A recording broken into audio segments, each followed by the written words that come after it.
कृष्ण माझी माता, कृष्ण माझा पिता, बहिणी बंधू चुलता, कृष्ण माझा.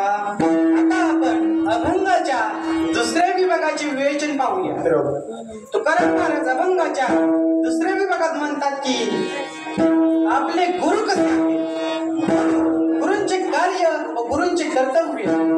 आपल्या वेदांमध्ये शास्त्रांमध्ये गुरूंचे 4 प्रकार सांगितले आहेत. एक गुरु, 2 सद्गुरु, 3 श्रीगुरु आणि 4 जगद्गुरु. आता गुरु कोणाला म्हणायचं? गु म्हणजे अंधकार आणि रु म्हणजे निरोधक, म्हणजे अंधकाराचा निरोधक. जो जीवाच्या जीवनातील अंधकार नाहीसा करतो त्यास गुरु असे म्हणतात. 2 सद्गुरु. आता सद्गुरु कोणाला म्हणायचं? जो शिष्यास योग्य परमात्मा दाखवतो. माऊली ज्ञानेश्वर महाराज म्हणतात की जो किंबहुना सद्वस्तूंची प्राप्ती करून देतो तो सद्गुरु.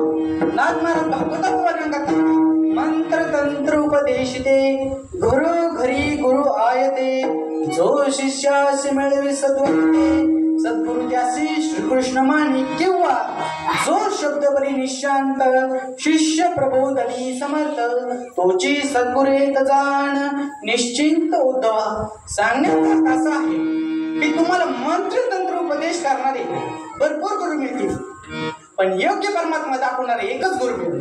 तुम्हाला एखादा उद्या माणूस भेटला, म्हणलं तुम्हाला 500 रुपये दे, हे सांगतो देव काय हर्षद महाराज उठू दे तिकडे, काय मी त्याचा नमस्कार फाडा, विठाला विठाला विठाला.